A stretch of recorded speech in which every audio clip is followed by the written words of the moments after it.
Good evening, church. I'm so glad, again, that you could join with us.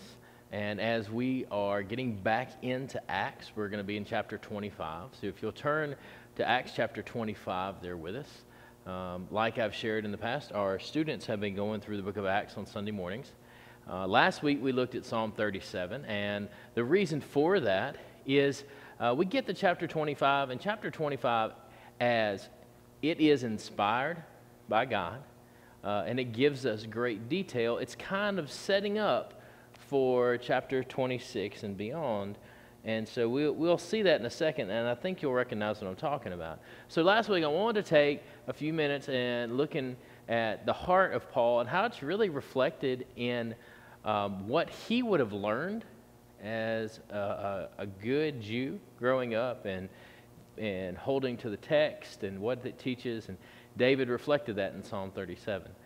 And so I pray that was refreshing to you, kind of broke up the book of Acts a little bit for us, and gives us some motivation of where we should point our lives, point them toward the cross because of what Jesus has done for us. So if you got your Bible, in Acts chapter 25, we're going to look at two verses tonight. Really, Paul is in the middle of a defense here. He's in Caesarea. He's in the charge of Festus, a new governor. And in seeing that, we see that the interesting thing about the book of Acts, chapter 25 of Acts, is it never mentions the name of God. Not once does it. But we find that Paul is brought before Festus basically because he needed to know how he was going to deal with the situation with Paul.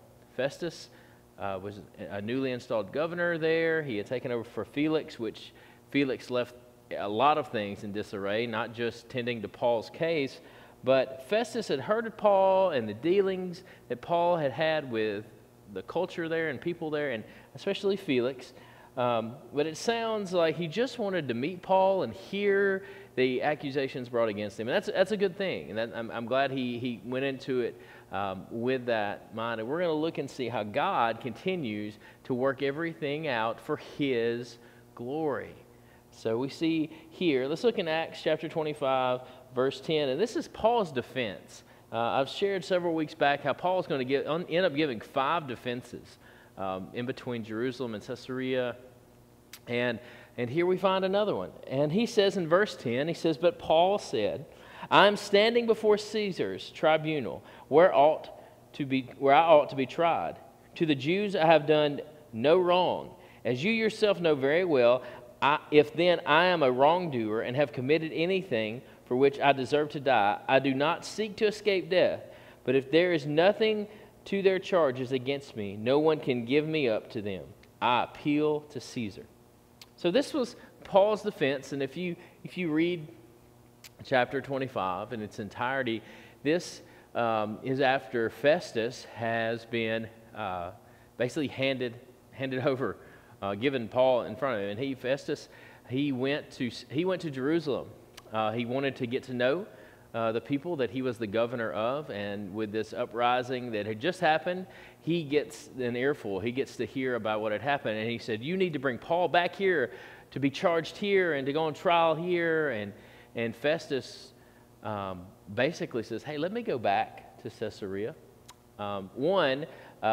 History shows us that Caesarea was more of a Roman town, and the governors wanted to stay there because it was most like Rome, where Jerusalem wasn't.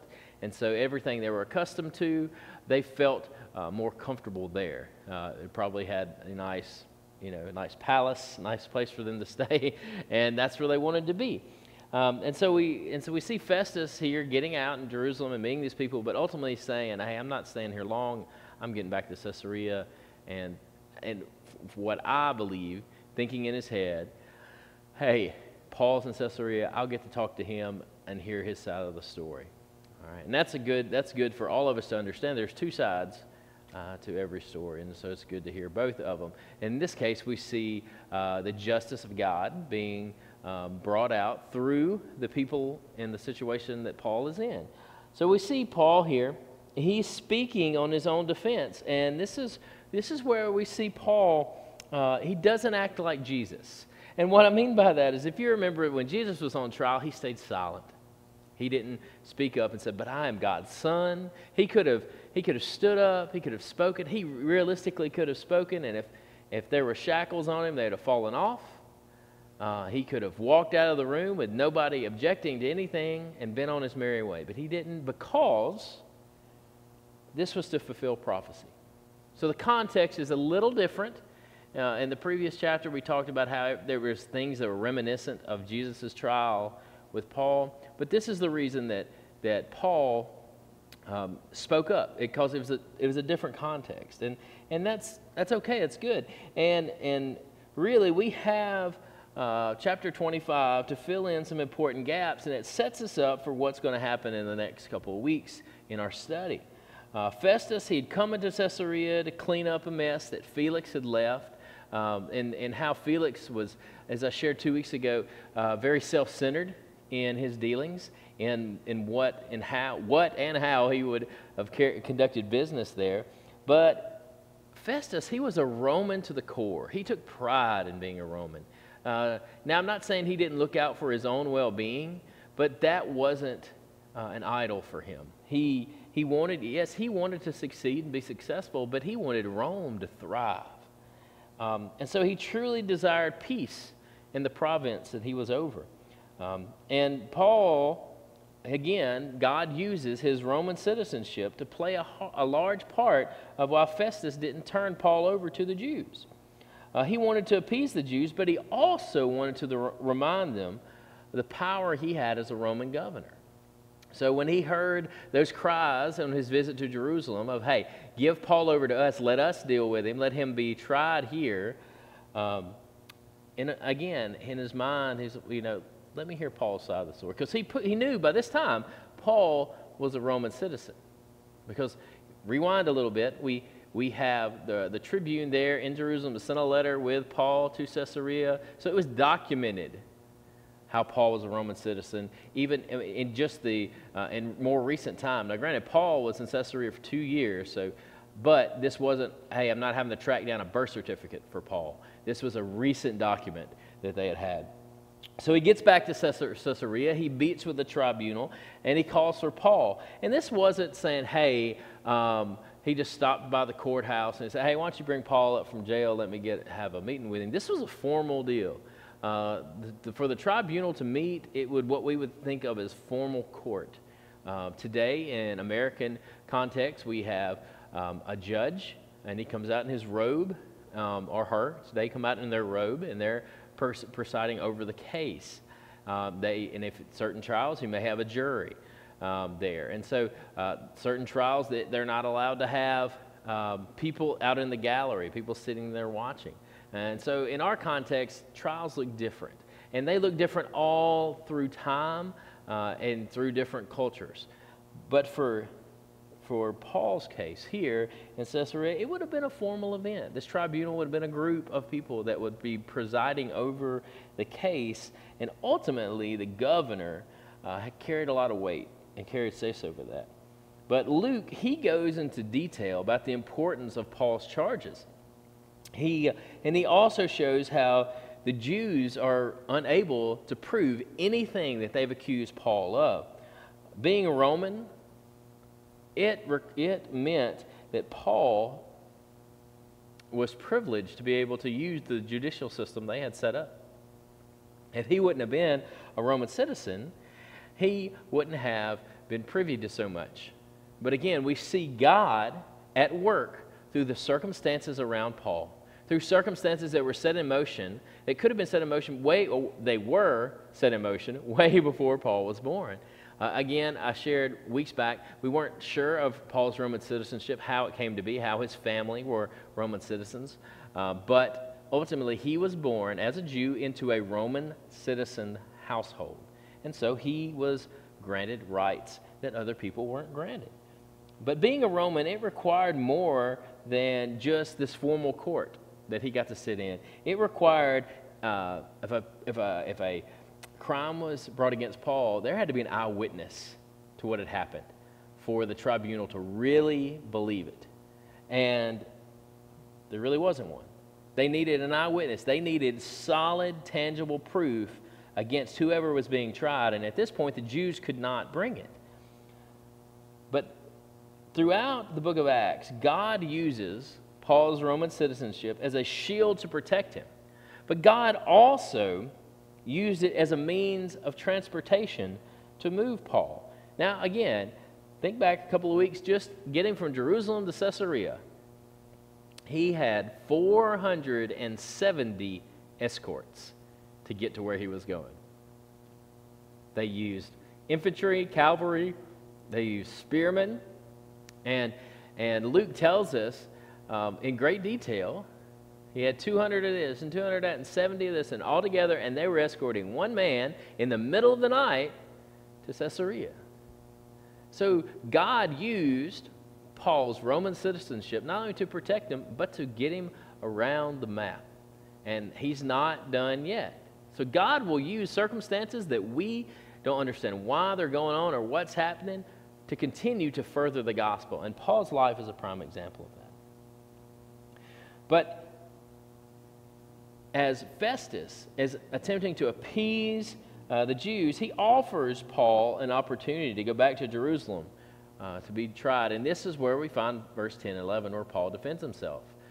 He says, basically, I'm appealing to Caesar. I'm shooting as high as I can because by my citizenship, I'm allowed to do that. And so again, we see God at work through this. But oftentimes, as believers, we face opposition or mistreatment. And Christians, we will come in contact with people who don't care about righteousness. They don't care about justice. Now, even if the Romans then didn't understand what was going on, they understood, they had a sense of justice, and they wanted it to be served. Now, their Roman justice is not the same as God's justice, but God is using the Roman judicial system to further the gospel. But Festus, he didn't really even care about Paul. And we see this, he didn't even care about his freedom. He only wanted to secure his place as a governor and have peace and prosperity for Rome. That's what he desired. Paul knew he's got nothing to hide. He's done nothing wrong. That's why he's so bold in his defense. Hey, listen, I've been charged with this, but I appeal to Caesar because I can. And there's been nothing wrong. If there has been wrong, put me to death. Put me in jail, is what he's saying. But he knows he's done nothing wrong according to the legal system that they had set up. Again, now he's sharing, now he cares more about being righteous before God than man. But right here we see that Paul, he's living right, even in his response. So this is why at the end of his defense, Paul does appeal to Caesar. He's going all the way to the top of the chain. He knew exactly what he was doing, and God is reminding him that, hey, I've revealed to you how you would suffer, and there would be trials you go through, and this is a literal trial. But God had already revealed this to Paul early on. Now, to me, at this point, the fact that Luke never mentions the name of God in this chapter is interesting because you can't deny that God's mighty, sovereign hand is at work right here. You can't. You if you're a believer and you're reading this account and you reread it and reread it, you can't deny God is at work through Paul's circumstances. Each one of these things happened because God's hand is on Paul. And this leaves Festus in a state of confusion. Now, granted, he's heard the Jews' side of it, and he calls Paul in. He wants to hear Paul's side of it.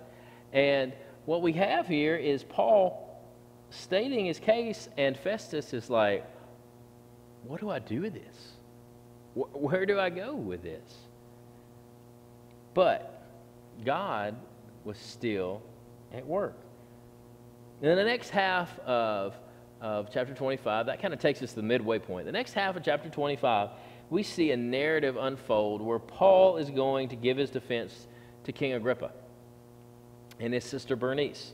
Now, more than likely, Agrippa and Bernice, they were showing up to pay their respects to Festus. He, again, newly installed governor, King Agrippa and Bernice came in and said, hey, we just want to meet you formally, and hey, we're going to have dinner, we're going to talk, and we're going to hang out a couple of days here in Caesarea, and just to show our respect to you, and hey, we got your back, because they didn't want Festus as an enemy by any means. But knowing how God works, we know this was no accident. So Luke tells us that Agrippa and Bernice, they stay many days there in Caesarea as Festus laid out Paul's case before them. You know, he was here and he got accused of this, and this riot broke out, and then they moved him here, and the case was brought against him, and these are his charges. But he tells Agrippa the urgency of the matter, because Festus, he's taking this matter very seriously. In his mind, it has to be, amongst everything else, Felix messed up there in Caesarea. He's thinking, he carried out Paul's case and he has dragged it on for 2 years. It can't be this complicated. It's got to be almost open and shut and it's over with. But it wasn't. Mainly because he took this seriously and wanted to get it taken care of because of the possible threat for the peace in his region. He didn't want the Jews uprising. Now, granted, think of it this way.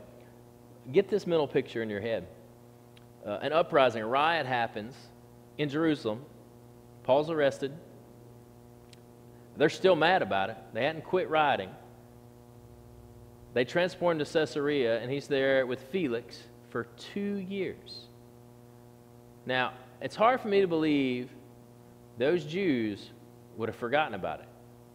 It's hard to believe that those Jews wouldn't have caused trouble for that Roman soldier, that Roman commander that kind of rescued Paul and took him out. Because they were going to have to deal with him every single day. Again, he was similar to a police officer. And so the situation would arise where they would see each other every day. And so you can't tell me either their attitudes weren't in line or something. So all this has continued to go on these 2 years. Paul has been in Caesarea under arrest there and having ongoing conversations with Felix. He doesn't want to escalate something that would make it back to Rome and cost him his position or his life, similar to why Felix is not there anymore. But Festus, he tells Agrippa that the Jews wanted to accuse Paul of crimes against the Jews and the Romans, but Festus really chose to just relay the message about the crimes against the Jews, possibly because he didn't even want to bring charges against a Roman citizen. With Agrippa being Jewish, he just wanted to address the charge of, hey, this is what the Jewish people have said Paul has done, and didn't he really want to mention bringing charges against a Roman citizen, because it seems that he knew nothing was true. So he said, let's basically kind of keep it in a lower court. Let's keep it as a religious issue and not a political one that would affect the peace in my region. It would affect me having to make decisions that I would regret. And so we see that. We see that here. And he told Agrippa that all of this centered around a man named Jesus, and that Paul was proclaiming and preaching a resurrection from the dead, or at least Paul's belief in Jesus rising, may have how he put it. But the Romans, they weren't concerned with that. They may have heard the gospel just like Felix had heard the gospel, but they didn't understand it. But think about this. This is the really neat thing, and this is how God is continually at work. These two Roman rulers, all right, one Jewish, one fully Roman, two rulers of great power, they're lost, and they're talking about the resurrection of Jesus. All right, the seed was planted, maybe in an unconventional way, but here we have them talking about Jesus and the resurrection, and why Paul claims its importance. So we need to understand as believers that when we share the gospel, we might see somebody repent there at that moment, but most of it comes from conversations that happen over time, similar to this conversation with Agrippa and Festus. these two men, they're probably coming up with questions. Well, if Jesus really rose from the dead, how did this happen? And how did this happen? And they didn't have answers for it. And it just continued to possibly confuse them. But one thing they could see, outside looking in, they could see that the Jews approached this in an unruly manner. They saw how the Jews were responding. Let's kill him. Let's throw him in jail. Let's get him out of here. But Paul remained humble and confident in what he believed. He continued to show godly character during the course of this trial. And this is an excellent as well as an important example to us to learn from. Because these two lost men are discussing Jesus. They only really have a visual of the character Paul is showing them right now. He's not being unruly. He's not rising up. He's not being obnoxious in how he's acting. They've heard from the Jews. They've seen how they've responded to Paul. But they've only seen Paul as a calm, meek Roman citizen that if they asked him what he believed, he would be faithful to tell it.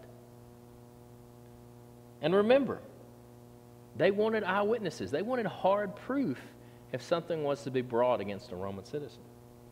So in the same way the Romans were looking at Paul, the world tends to look at believers that way. The behavior of the body of Christ can either bear great fruit among non-believers or it can harm our witness. God has called us to live holy lives. We are called to live a life that shows and bears the image of God. We are to point people to the kingdom of heaven, not just in how we live. We are to open our mouths and we are to proclaim the good news. But we see that with Paul. He does. He's faithful to talk about Jesus and the resurrection and the power that it has, but he's also faithful to live a life where his character, when it's called into question, reflects that of Jesus. 1 Peter 2:12 says this. It says, "Keep your conduct among the Gentiles honorable, so that when they speak against you as evildoers, they may see your good deeds and glorify God on the day of visitation." Living a holy life does not remove the possibility of people in our culture accusing Christians of wickedness, of doing evil, or sinning. That's why 1 Peter 2:12 is so important to us. It reminds us of the future hope of obedience. Paul, at the end of the chapter, he's appealed to Caesar to hear his case, and Festus is the only one that will have to send him to be sentenced. So through all that we see how God has strategically put him here and where he needs to be in the presence of the individuals that need to hear the good news, God does that for us as well. You've heard me say many times, God has you planted where you are for a reason. And he will continue to use you there no matter what circumstances happen. He's got you in the job where you're working for a reason. He's got you in the family that you have for a reason. He has you around the circle of friends that you're a part of for a reason. He puts people in our lives for a reason. And no matter whether COVID-19 is here or not, that nothing can overshadow the importance that God wants to use us here on earth to share the gospel and to serve people. So whatever barriers that we put up in between us and what God has called us to do, God is going to move them. He's going to move you around them. He's going to just knock them out of the way. So I encourage you on your part, on my part, let's just quit putting up barriers. Let's quit trying to find excuses, and let's live a godly life that God's called us to live so that we can be witnesses. People can see Christ through us in all that we do and all that we say. So when our character is called into question, it is a character that reflects Jesus Christ. So as we close out tonight, I got a couple questions I want to ask you. One, if you think about Paul's journey so far, and you think about your life so far, whether you've been a believer for a year, 6 years, 60 years. Think about this. What difference does it make to know that every unpredictable twist in life is in fact under God's sovereign control? Do we think about it and respond with, God, why did you do that? And it's never wrong to ask God why. Is that our first go-to? Or is our first thought, Lord, what are you trying to teach me? What are you showing me through this? And we could spend a whole night talking about that. But the second question is this. How do we respond humbly? Do we respond, but probably the better question, do we respond humbly when we're accused as a believer of just being out of our mind? Or like that being a Christian, that's just phooey, that's hogwash. How do we respond to that? Do we respond with meekness and gentleness and humility? Or does that make our blood boil? Do we lose our temper?